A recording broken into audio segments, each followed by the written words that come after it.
Welcome to the world of iThink multiplication.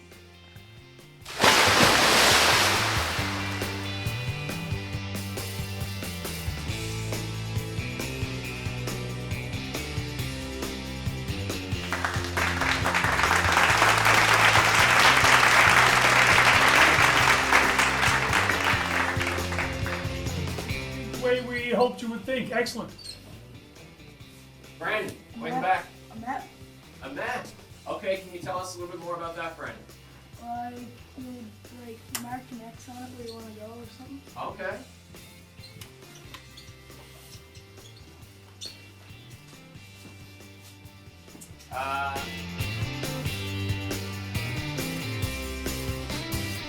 In places we didn't expect. For example, the apps. For example, Two Bones, X-Men movie. Talking about the emotion of it, the suspense and nervousness. It was very important to us to hear that, right? Those things, talking about the symbol in the war and putting it in sentences. And then the letters like xylophone stuff. And even the word death. Because maybe when people see the multiplication in math, they're like, "Ugh, I feel like I'm gonna die."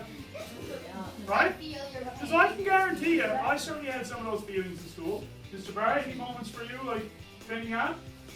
Yeah, as the grades got more challenging, it's important to know your facts. It's important to be comfortable. Here we see the students trying to create the most artistic and unique version of the letter X. One student started the base model, and the rest of the students were encouraged to float around the room and add to every X they could. So here's what we want to do now. And then the teachers and students explained the results to Having an us. X doesn't necessarily mean it's yours. Does somebody have an X here that stands out to them that they want to talk about? Like, that they feel they want to hold up and say, have a look at this X and what is it about? Melissa, I love that you're willing to go first. I love first timers. What do you got? This one is Okay, show me Emily. it has like an X there, and it has like an X, like the X factor, X minus the square, multiplication, there is dot and a bunch of stuff that represents X. Wow, so you liked all the different representations on that X. Good job, Alyssa. Moving on, as Sir said, we're going to keep you guys active in terms of different things at different times for a short amount of time, okay?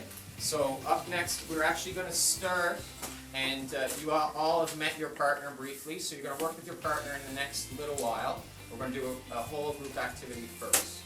So we're going to brainstorm as a group ideas, questions around multiplication. And as we know, this is a creative environment. There's no right or wrong in terms of the questions that you come up with. Okay? So Mr. Woolgar and I have developed prompts, so idea starters for you. Okay? So The prompts we created included sights and sounds, feelings, questions, and other areas of concern in relation to multiplication. And as you can tell by the yellow sticky tabs, the students really enjoyed this process and created an array of questions in relation to our topic. We were delighted with the process and had a great time reading back the questions and discussing possible answers for the students.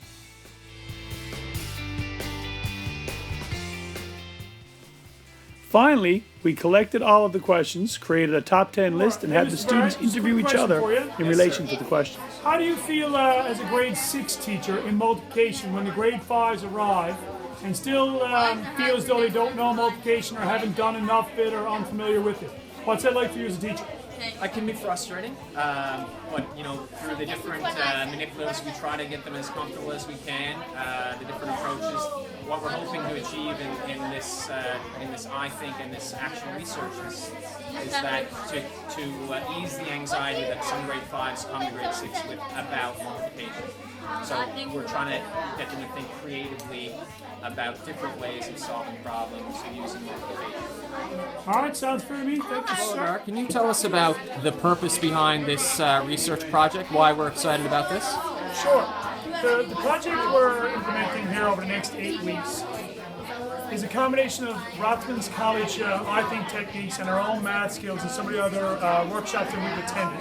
And our intention is to try and find out why our students are continually struggling with the math concepts that we teach year in and year out? Why there's some anxiety around multiplication, and why generally they don't seem to recall the skills that they learned in the previous years. It always seems new to them.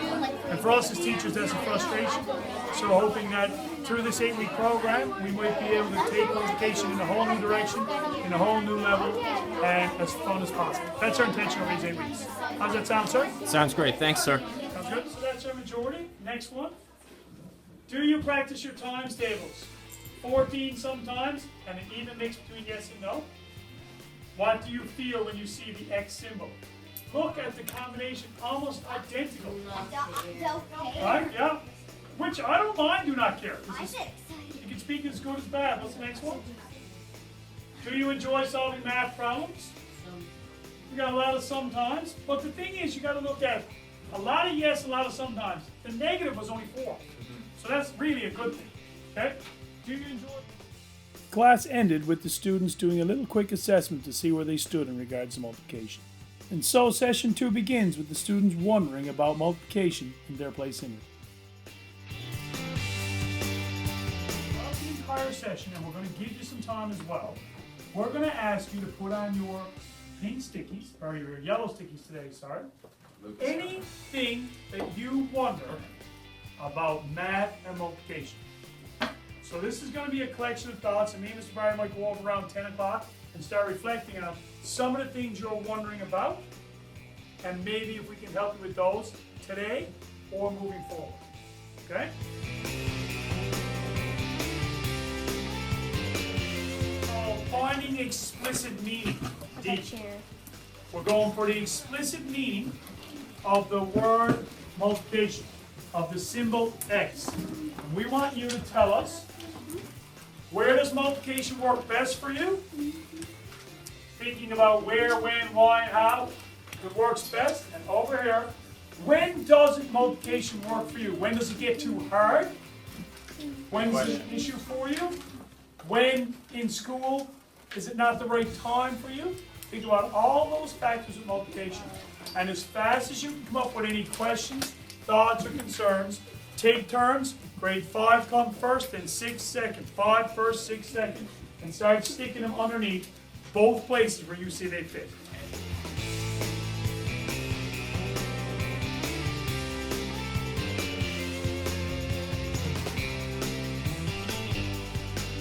You don't need to stick it on it. I think you'll see Just underneath it, guys. Yeah. like, will I use in like say a store and like say it's like me and my friends, I need to like multiply the amount of like money I need to spend. Yeah. Come around that way. Yeah, well, yeah. Mostly counting changed. Get up and put around. So you go back to the last spot. I'm going to talk to you guys now about the task we're doing here this morning called explicit modeling. Where we have a multiplication symbol and we're looking for ways for you to explain where multiplication works best for you and when it doesn't work for you. So Madison, you were talking about when multiplication works best for you. Tell me a little bit more about that. It works best for me when we're in math class because it's quiet, not everybody's yelling out and talking really loud. So you get to concentrate when it's quiet, not when everybody's extremely yelling. Okay, awesome. Laura Tom, tell me where multiplication works best for you. In dance class, when we're going in groups, like if there's 10 of us, she'll put us in 2 groups of 5 or like different groups like that, like 5 groups of 2, like that. Okay, so you're taking it outside of regular math and bringing it to your dance class. Okay, anybody else here? A suggestion that they put up, Raleigh, about where multiplication This one works? from all of us, but multiplication works best for us when there's 1s, 5s, and 10s in it. So you like the 1s group, the 5s groups, Yeah, and 10 that's groups? from all of us. What was the thought behind that? Go ahead, Austin. They're the easiest that you can do, and they're not hard to figure out. Okay, perfect. Does anybody have something when it doesn't work for them? When doesn't it work, AJ? When it's a 6, 7, or an 8, because they're like the hardest to multiply. Okay, so it doesn't work great for you when we're with 6, 7s, and 8s. Anybody else here when it's a situation where... From here, the students created math problems that they deemed easy, medium, or hard, and placed them around the room. And we debated why some students found some easy and some hard. Ava, what grade are you in? Okay, grade 6. And Ava, can you explain why you're putting this equation in the medium section? I found 8 times 7 a bit of medium, right? Because it's like an odd number, so not everybody can figure out the equation by their mind, like mentally. Like you can't just count by 7 times really fast, so you have to kind of think about it. So you have to know your multiplication facts with your 7s. Okay. Thanks for sharing. Want to show me really quick? The students proceeded to show us a series of questions and answers that they found both hard, medium hard, and easy. And we discussed those and brainstormed why some students found things harder and some easier. The day concluded with the students creating collages around the multiplication sign and all the terminology that they have gathered to date. They posed for pictures, made displays, and finished with their teachers stealing the spotlight.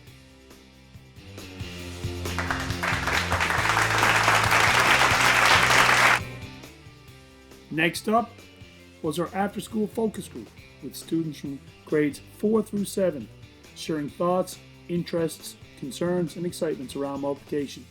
We tasked them to complete various levels of problems, to share their results, and to talk about what it is with multiplication that sometimes frightens kids, that sometimes encourages kids, and that leads to an array of results from grade after grade.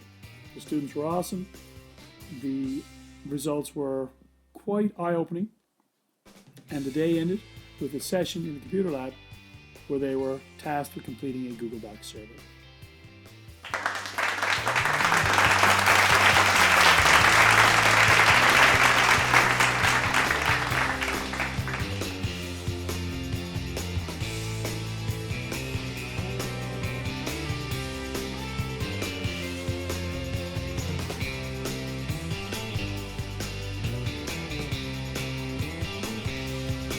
Man of the odd and even game.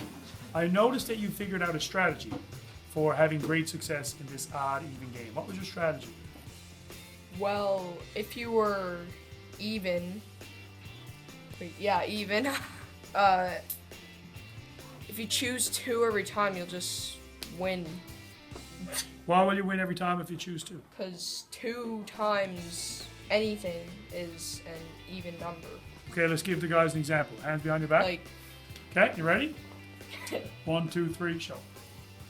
2 times 4, that is 8. even number. Yes. Works every time. Well done, Todd. Give him a round of applause.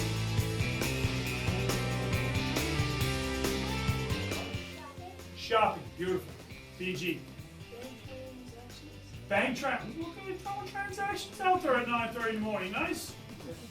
Dave. Going to get gasoline. That's a big one, eh? Yeah, huge. Because the prices are fluctuating every week. Eating your food, doing your measurements, 2-for-1 deals, that type of stuff. It's true. Eat fractions of your food.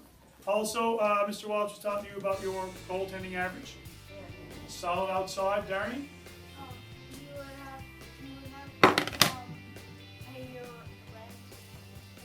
Paying rent. Yeah, paying the live. Yeah. Excellent. Kaylee? At the doctor, speak to me a little bit more about that. Because if the doctor needed to do a needle, he would have to measure it, Wow. the stuff. You are going deep this morning. We wanted to get you some scuba gear. You are underwater deep. Nice.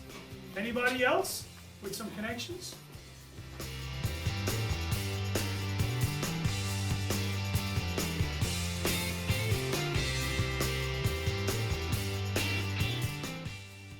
Following our session on mental modeling and challenging the kids to think deeper about multiplication, they were sent around the building to collect photographs and create a collage using their devices and demonstrate to the class a unique perspective of multiplication, including words like happiness, friendship, classroom rules, and privacy.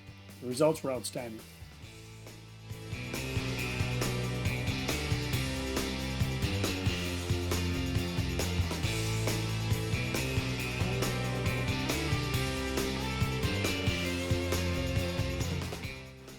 And so begins session number 5, with Mr. Barry taking the grade 5s through a warm-up activity known as Snake, while I take the grade 6s to Mr. Barry's room and do an equal warm-up activity around the multiplication techniques that we have studied to date. Both sessions went wonderfully well, the students were excited and warmed up for the main session of today's activity.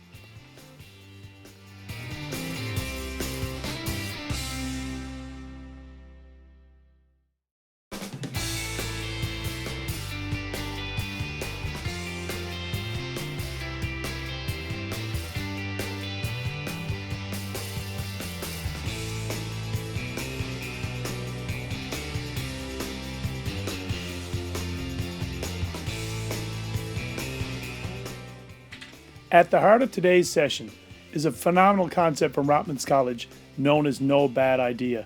The students are tasked to throw out ideas all around multiplication and things that they could not dream to be possible. The deeper and more bizarre the concepts, the more fun they are to work with. The end result was students deciding to put a mathematical entrance onto our school where they would have to arrive with a passcode and solve a problem in order to enter the building. They brainstormed these ideas, drew them up on paper, and then they were challenged to share them with the class at the end. All members involved were excited about the process and encouraged by the results.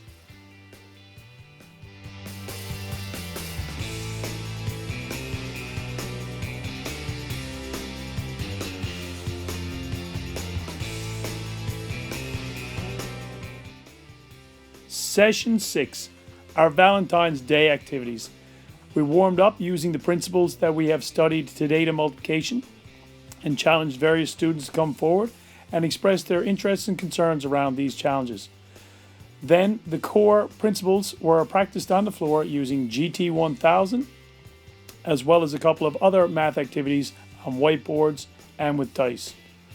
The students were excited and encouraged by the results, as were we.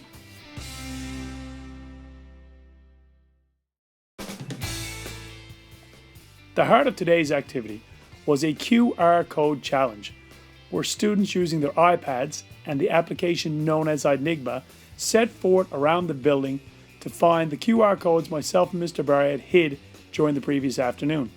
The activities involved multiplication principles, theories of Rothman's College, as well as some fitness activities intertwined.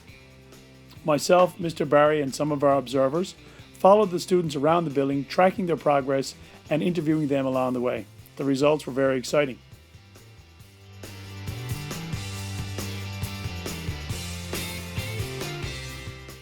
Today's session ended with the groups of students sharing their findings through the QR code results. We then took the mathematical principles, brought them to the board, and solved them as a group so that they understood the correct answers at the end of the day.